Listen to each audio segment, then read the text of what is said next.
Terus domisili saat ini di mana dan kesibukan saat ini apa? Gitu kali ya. Ya status misalkan aku lagi dekat siapa kak? Aku lagi dekat sama rumput lain nih bisa.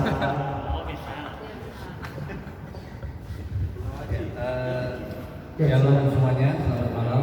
Alhamdulillah, kakak, teman-teman semua, selamat datang.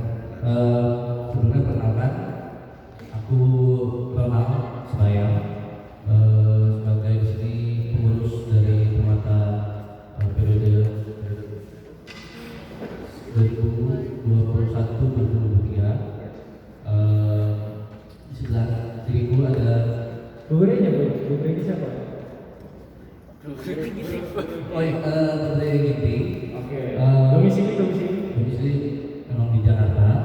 Kesibukan Saat ini masih kuliah di semester akhir. Statusnya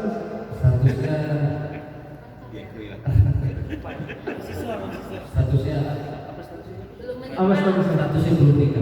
Oh, Di sebelah diriku ada 2 orang adik-adik.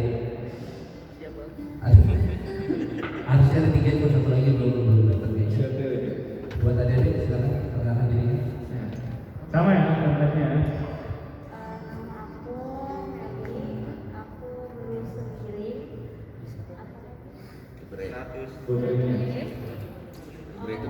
Buburnya mama. apa? Berarti Oke. Domisili di di Jakarta. Terus kesibukan saat ini? sedang bekerja. Status masih apa tuh? Oh, kan berarti Statusnya masih belum nikah. masih belum. Tadi aku ini. Oke, next. Bang, nggak bisa ditarik nih bang. Ya nggak apa-apa bang. Ngomong aja bang. Iya. Ya, selamat malam, shalom semua. Shalom. Sidang pendeta. Perkenalkan, nama aku Deva Sebayang, pribadi sendiri. Aku di sini domisili di sini Jakarta. Kesibukan kuliah semester 7. Status? Status belum nikah. Oke. Terus disuruh makan lagi orang? Kira-kira disuruh ngapain ya? Oke, karena tuan rumah yang akan patroli biasa kayaknya harus baca ayat Alkitab deh pada malam hari ini sesuai dengan tema kita. Tema kita tadi apa bang? Terumbu. Ayo ayat Alkitabnya kira-kira. Saya silakan perwakilan sama membacakan Alkitab.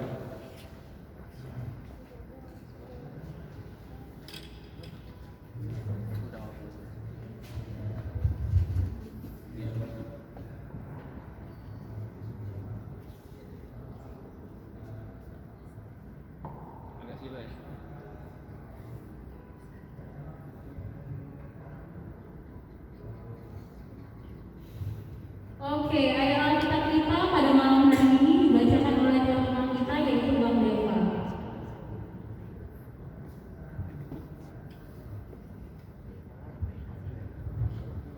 Ya, untuk menanggapi tayangnya, aku akan membaca Matius 1 ayat 1 sampai 17. Inilah silsilah Yesus Kristus, anak Daud, anak Abraham.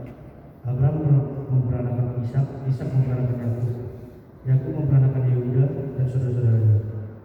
Yehuda memperanakan Peres dan Zerah dari Tamar. Peres memperanakan Hezron, Hezron memperanakan Ram, Ram memperanakan Aminadab, Aminadab memperanakan Nahazon, Nahazon memperanakan Salomon, Salmon memperanakan Boas dari Rahab, Boas memperanakan Obed dari Rut, Obed memperanakan Isai, Isai memperanakan Raja Daud dengan Salomo dari istri Uria. Salomo memperanakan Rehabeam, Rehabeam memperanakan Abia, Abia memperanakan Asa. Kemudian dilanjutkan oleh adik kami.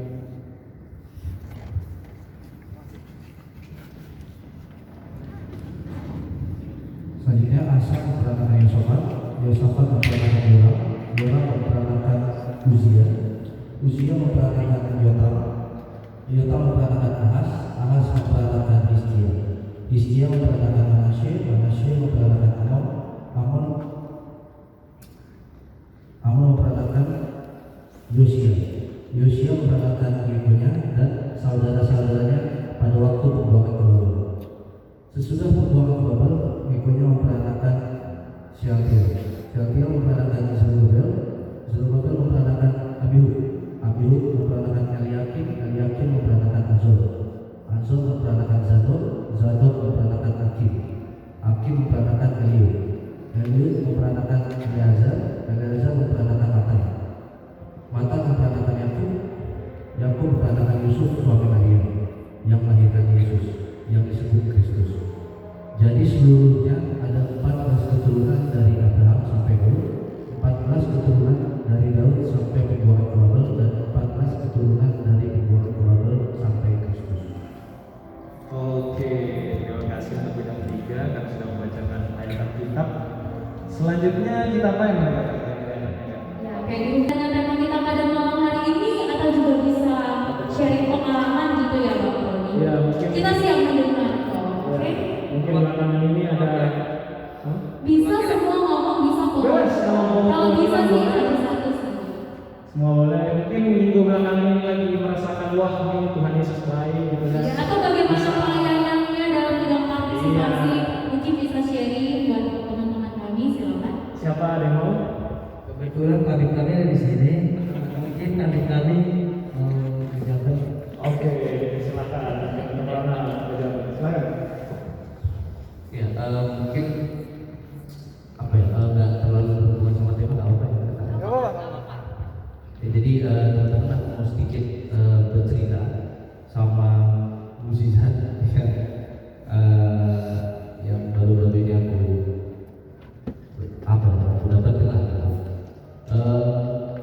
Jadi kebetulan aku semester ini di perkuliahan itu udah masuk tahun ke-6. Tahun ke-6 di kurikulumku itu udah masuk tandanya tahun terakhir, udah semester terakhir. Jadi kasarnya kalau semester ini nggak selesai itu akan di DO gitu. 2 tahun lalu aku udah bisa ambil skripsi. Aku akhirnya 2 tahun lalu mengambil skripsi, coba masukkan judul skripsi dan dapat diterima. Jadi ada di filter, misalkan dari 20 orang yang diterima cuma 10 gitu untuk mengambil jurusan ini. Di situ sampai situ semua masih lancar sampai akhirnya aku selesai sidang proposal. Karena aku tahu masih ada mata kuliah, jadi skripsinya aku tinggalkan dulu. Aku fokus sama mata kuliah dan fokus main.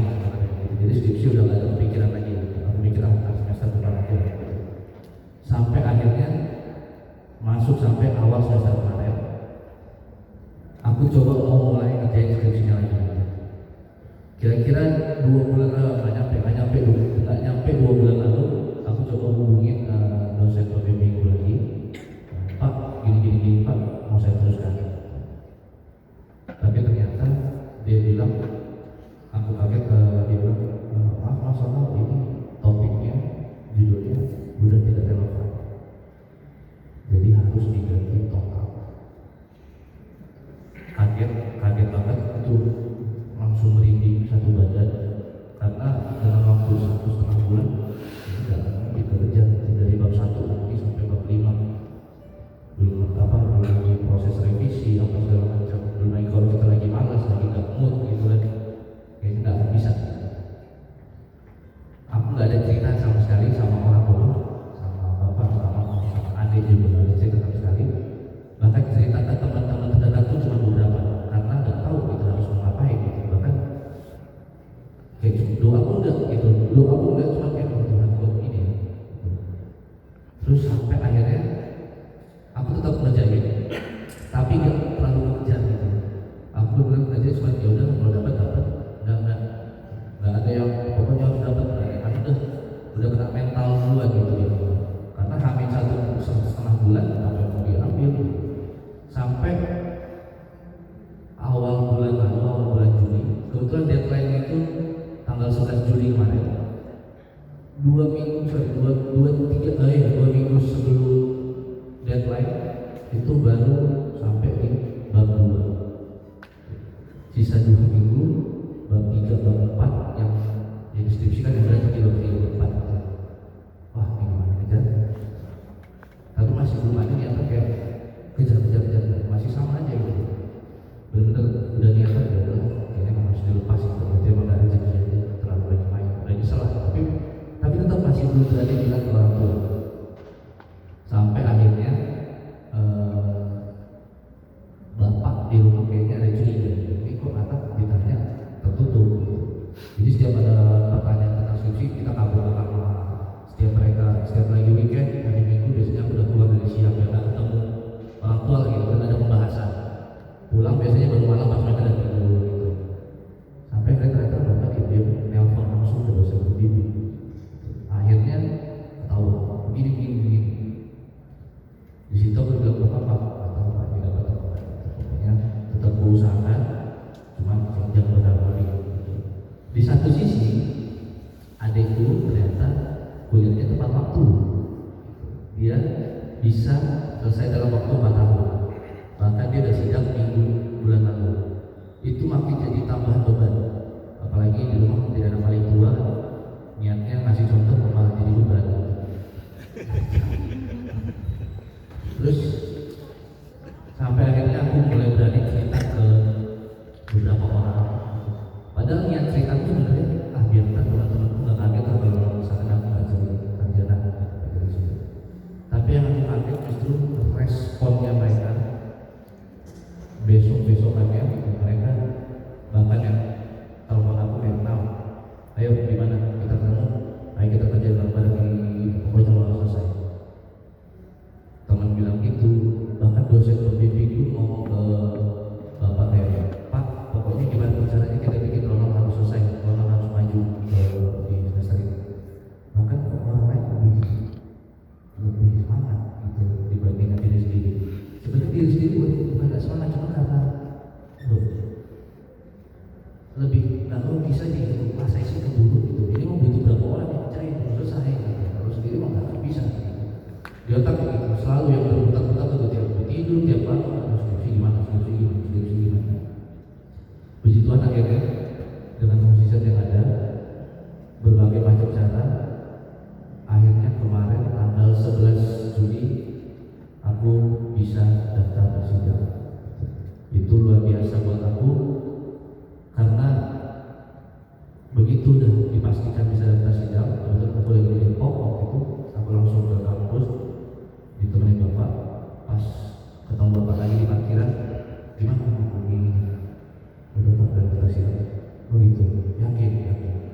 Itu kayaknya kami dilihatin orang berdua kami nangis di parkiran itu saking karena kayak betul banget gitu loh. Padahal aku meskipun pengurus tapi PA jarang, ya kan? Dia belum juga PA jarang, nanti pengurus sama juga kalau PA, iya bang. Terus juga mungkin doa juga kalau ingat kali doa gitu. Terus juga kalau apa yang kemarin juga malas-malasan, tapi kok bisa Tuhan masih menolongin aku. Itu sesuatu yang akhirnya aku pikirin. Ya memang ini jalannya udah seperti ini udah gitu.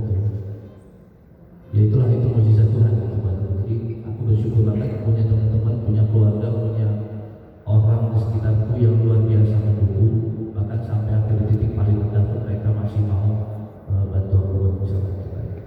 Mungkin itu dari aku. Luar biasa. Oke, dari pengejapan yang Ronald katakan tadi, dia sadar bahwasanya mukjizat Tuhan yang besar gitu. Jadi kalau ada yang minggu depan datang nggak? Ya itu teman-teman. Iya. Ada yang nggak datang? Masalah gitu kan. Oke, mungkin itu aja dari bidang 3. Tepuk tangan untuk bidang 3. Mungkin ada lagi. Oh, ada lagi. Deva atau Mary? Request dari bidang. Iya, kalau Ronald kan ini datang di bidang pendidikan, mungkin saudara Deva dari bidang yang lain. Iya, kan? Atau Meli mungkin ada? Iya, lagi ada mukjizat apa ya kan belakangan ini?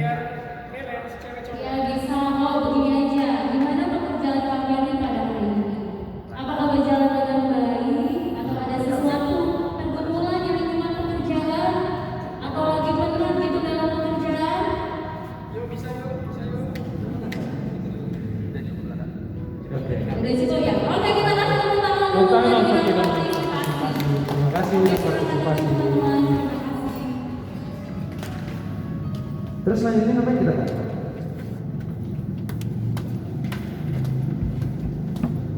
Selanjutnya, Kita bernyanyi dulu mungkin ya Bang Roni. oke, ternyata kita udah masuk ke firman Tuhan Kak. Tapi sebelum itu kita bernyanyi dulu. Belum masuk firman Tuhan. Belum kan? Aku Kita kan cuma masih firman soalnya. bernyanyi